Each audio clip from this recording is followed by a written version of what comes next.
Saya punya prinsip. Saya yakini satu hal bahwa apa yang disampaikan atau apa yang disaksikan pada waktu yang tepat dan di tempat yang tepat, itu dia akan sangat efektif. Amin.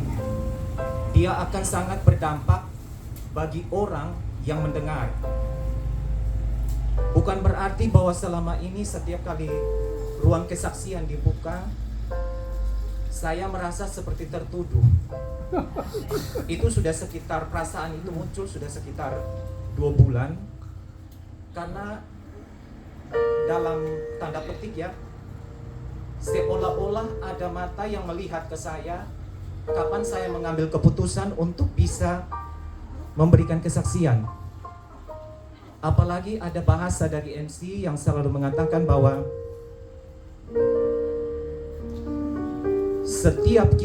setiap yang ada di sini pasti pernah mengalami yang namanya proses dalam hidup, mengalami pengalaman hidup dengan Tuhan. Dan itu sebenarnya sesuatu yang sangat, bagi saya itu sesuatu yang sangat privasi. Tapi bukan berarti saya mau bilang bahwa ini bukan tempat yang tepat dan ini bukan waktu yang tepat bagi saya pribadi. Tidak. Tempat saya Tuhan sudah tentukan bahwa 8 jam sampai 8,5 jam saya ada di kantor. Komunitas saya ada di situ. Saya di sini paling lama 2 jam atau 3 jam.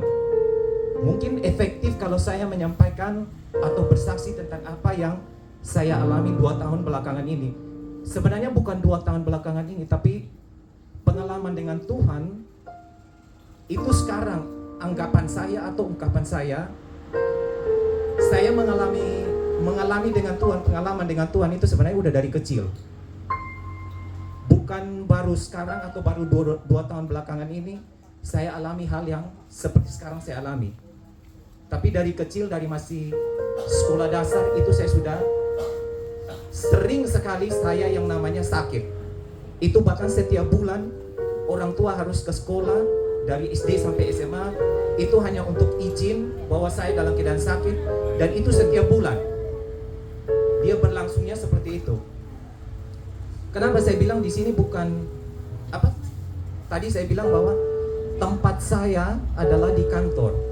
Tadi saya sudah bilang bahwa 8 sampai 8,5 jam itu saya bertemu dengan orang-orang di mana hidup saya diperhatikan oleh orang lain.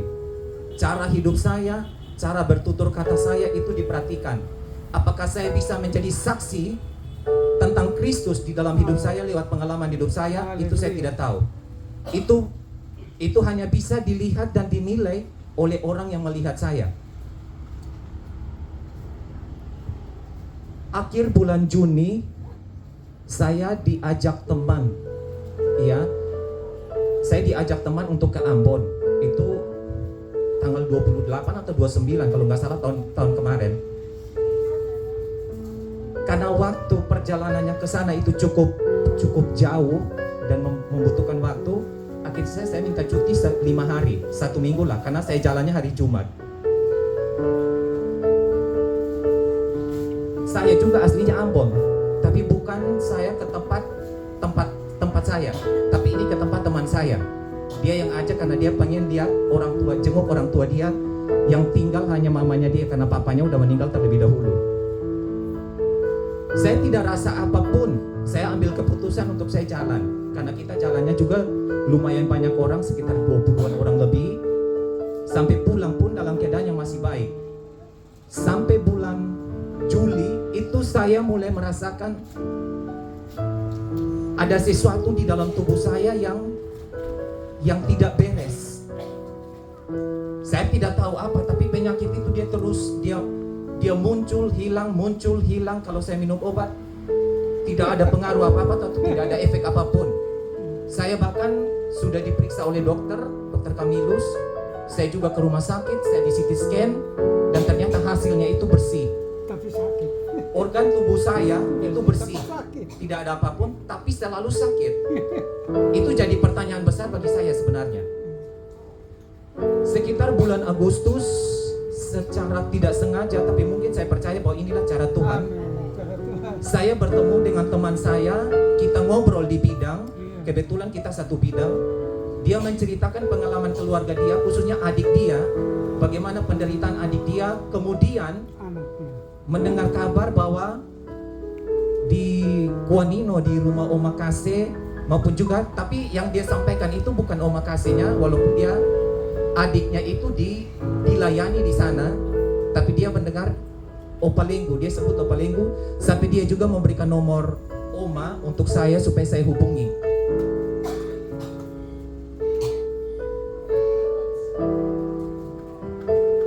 Saya ketika diberitahu seperti itu, apa ya?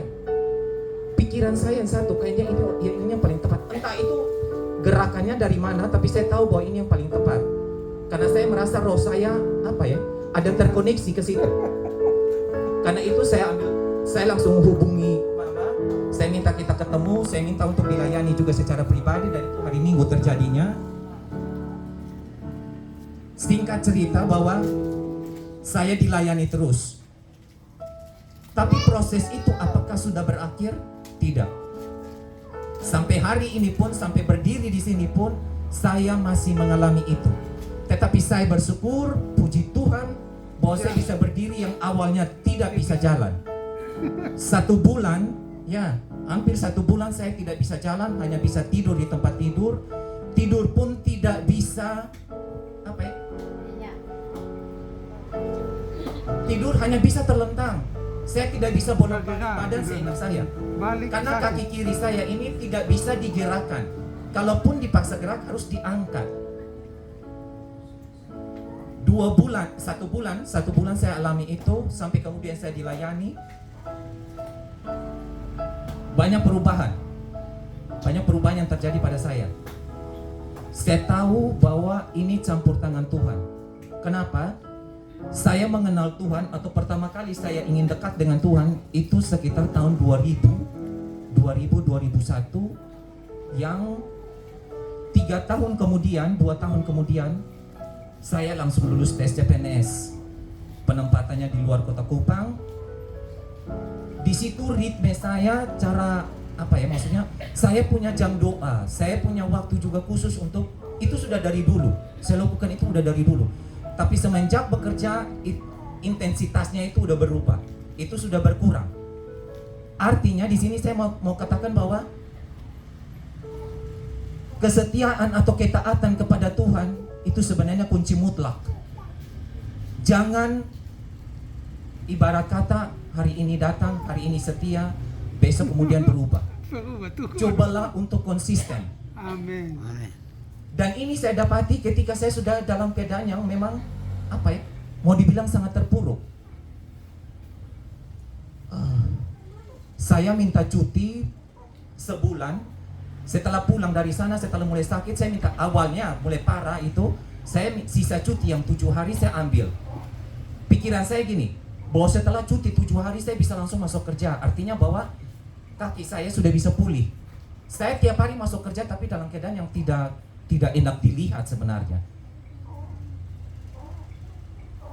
Karena tidak bisa, akhirnya saya hanya ajukan ke teman, minta dia untuk DP pegawaian, minta dia untuk saya minta cuti yang 1 bulan. Yang asli memang tidak ditanggung oleh negara, hanya gaji sepenuhnya yang diterima. Tapi itu pun kemudian saya pernah sekali WA ke Mak Ice ketika saya sudah tidak bisa lagi. Saya minta tolong untuk supaya didoakan di persekutuan karena saya tidak bisa datang. Memang kondisi tubuh pada saat itu memang saya tidak bisa. Saya hanya bisa tergeletak di tempat tidur. Tidak bisa balik kiri, balik kanan, hanya bisa terlentang. 1 bulan saya alami itu. Tapi ketika dilayani oleh Opa, banyak hal yang dibukakan oleh Tuhan. Entah itu dosa pribadi saya, dosa hutang darah, dari nenek moyang, semua dibereskan. Tapi apakah proses itu sudah selesai? Tidak. Ternyata dengan Tuhan itu sesuatu yang dia akan berkelanjutan. Karena itu dibutuhkan kesetiaan dan ketaatan orang yang mengalami Tuhan di dalam hidup dia. Ketika saya tidak berdaya di atas tempat tidur sekitar pertengahan November, karena dari 1 November sampai 30 November kalau nggak salah, karena saya masuk kantor itu 4 Desember 2023 saya masuk kantor kembali. Pertengahan November itu teman saya sekitar setengah 10 dan dia memang rutin untuk kirim WA tanya keadaan saya. Waktu itu saya hanya bilang saya seperti biasa.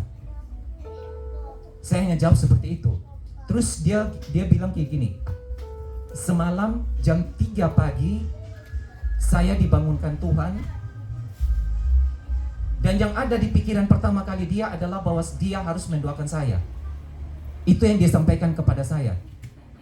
Saya balasnya gini, Ibu, karena ini dia seorang ibu, ketika jam 3 pagi itu ibu bangun dan ibu memutuskan untuk berdoa ke saya, jam itu pula saya juga bergumul dengan maut.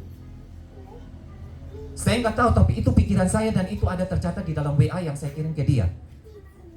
Sebenarnya gini, semenjak sakit, bahkan dari sebelumnya juga, tidur itu saya tidak pernah terganggu. Saya tidak pernah namanya yang terganggu pada waktu sakit. Saya tidur seperti biasa, normal seperti biasa. Tapi malam itu sesuatu yang sangat luar biasa. Saya tidak tahu apa yang terjadi, tapi dari sekitar setengah 9 sampai jam 9 itu saya memutuskan untuk tidur. Habis sembahyang, baca Alkitab, bernyanyi sedikit, terus saya memutuskan untuk tidur. Tapi dari jam itu sampai pagi saya sama sekali tidak bisa tidur. Saya mau buat tubuh saya seperti apapun, mau bangun, mau bungkuk di tempat tidur, mau gerak seperti apapun, seolah-olah ini tubuh tidak lagi berdaya. Saya sudah putus asa sebenarnya.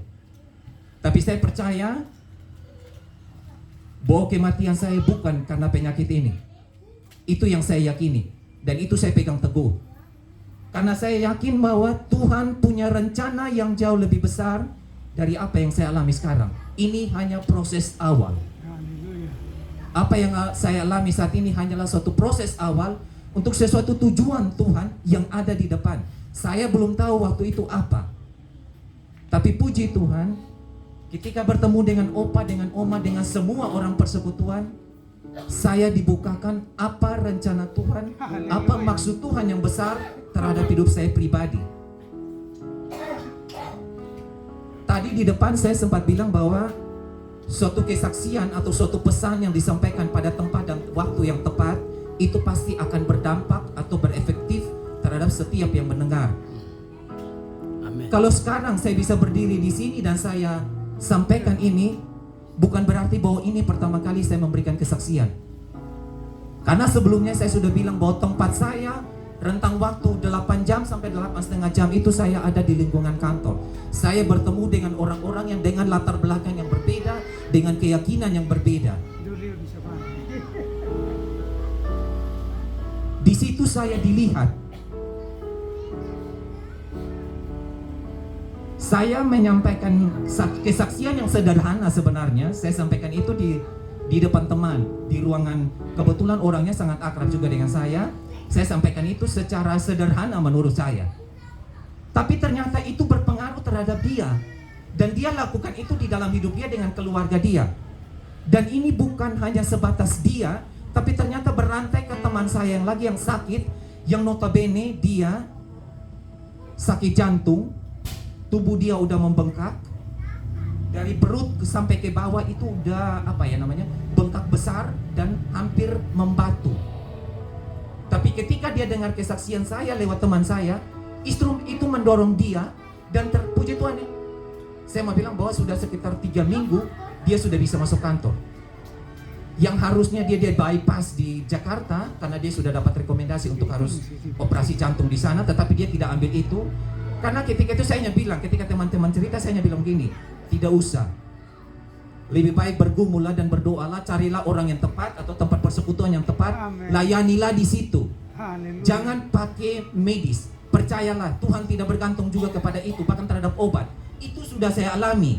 Obat yang saya minum pun ternyata tidak berpengaruh apapun. Saya tidak sembuh. dia berkurang, tapi nanti kambuh lagi, dia berkurang, kambuh lagi. Tapi pada akhirnya karena pekerjaan Tuhan dalam hidup saya yang memang harus digenapi dalam hidup saya dipertemukan dengan orang-orang yang luar biasa. Saya tidak cerita seperti ini bukan berarti saya terlalu membanggakan manusia, tidak ya. Tapi saya percaya bahwa roh saya juga menyatu dengan mereka. Akhirnya lewat mereka Tuhan bukakan banyak hal buat saya. Puji Tuhan, saya bisa mendapatkan kesembuhan. Tetapi proses itu, tadi saya bilang proses itu sampai saat ini terus berjalan, sampai maksud dan rencana Tuhan itu digenapi di dalam hidup saya. Amin. Itu yang saya yakini. Nah, dari kesaksian ini saya ingin menyampaikan ya mungkin dua hal sih. Yang pertama, saya pernah ada di titik terendah dalam hidup saya yang Alkitab sebut